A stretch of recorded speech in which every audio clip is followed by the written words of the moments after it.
हमेशा हमें अपने अकॉर्डिंग कुछ नहीं मिलता, कुछ भी। कहीं ना कहीं हमें परिस्थितियों के सामने झुकना भी पड़ेगा, बहुत कुछ स्वीकारना भी पड़ेगा और ना चाहते हुए भी बहुत कुछ त्यागना भी पड़ेगा। जीवन का यही नियम है, परिवर्तन, और परिवर्तन इन्हीं बदलाव से आता है। कोई परिवर्तनों को आसानी से मान लेता है, स्वीकार कर लेता है, एक्सेप्ट कर लेता है और फिर धीरे धीरे धीरे उनमें ढलने की कोशिश करता है। जो ढलने लग जाता है उसको अपना भविष्य या अपने लिए हुए कदम, अपने निर्णय और उनसे निकलने वाला जो परिणाम है वो साफ दिखने लग जाता है। लेकिन जो लोग अपने आप को बदल नहीं पाते, जो लोग अपने आप को स्वीकार नहीं कर पाते, परिस्थितियों को एक्सेप्ट नहीं कर पाते, परिवर्तन को एक्सेप्ट नहीं करते हैं, तो कहीं ना कहीं वो लोग अपने प्रेजेंट तक को जीना भूल जाते हैं। उन लोगों का अपना वर्तमान तक ढंग से नहीं दिखता। हम उनसे क्या बात करें भविष्य की, ये क्या ही उम्मीद करें भविष्य की। अगर आप ही ऐसी कन्फ्यूजन की कड़ी में फंसे हुए हो ना, अपने साथ बैठो और देखो कि पहले क्या वक्त था। आप ही के जीवन का, कोई दुनियादारी का नहीं देखना है। अभी क्या चल रहा है, इमेजिनेशन में कहीं ना कहीं भविष्य का परिवर्तन देखा है?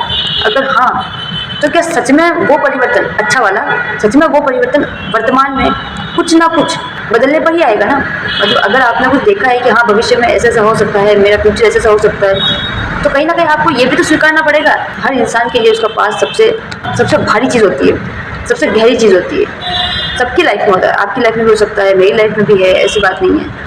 लेकिन इसका ये मतलब नहीं होता कि हम बिना सोचे समझे उन निर्णयों को लेने लग जाएं जो बिना सर पैर के हैं, जिनका कोई मतलब नहीं है, मीनिंग नहीं है, कोई रिजल्ट नहीं है, जिसका आगे जाके कुछ नहीं मिलने वाला है। और हम वहाँ अपना समय व्यक्त कर रहे हैं और अपने आप को महान समझ रहे हैं कि हम जो कर रहे हैं सही कर रहे हैं, होगा जो देखा जाएगा।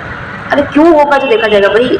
कुछ सही करो, जो भी होगा तुम्हारे हित में होगा। तो आज आने वाला समय किसी ने नहीं देखा है, ये चीज़ सबको माननी पड़ेगी। मैं भी मानता हूँ, ऐसी बात नहीं है। हम उस भविष्य की चिंता कर रहे हैं जो भविष्य अभी प्रेजेंट में एग्जिस्ट ही नहीं करता है। उस फ्यूचर की टेंशन ले रहे हैं हम।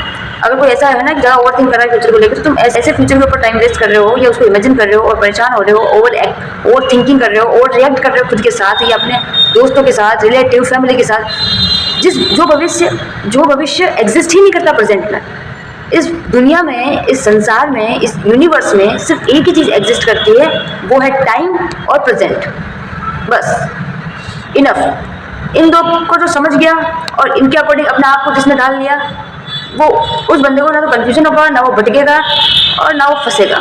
उसको पता है कि मुझे अगला कदम क्या लेना है और क्या रखना है। या आप भी ओवर रिएक्ट और ओवर थिंकिंग के सबसे बड़े शिकार बन चुके हो? बैठ के अपने आप के बारे में सोचा करो। लाइफ आपकी है, आपको डिसीजन भी लेने पड़ेंगे और डिसीजन बनाने भी पड़ेंगे, क्योंकि फ्यूचर किसका क्या है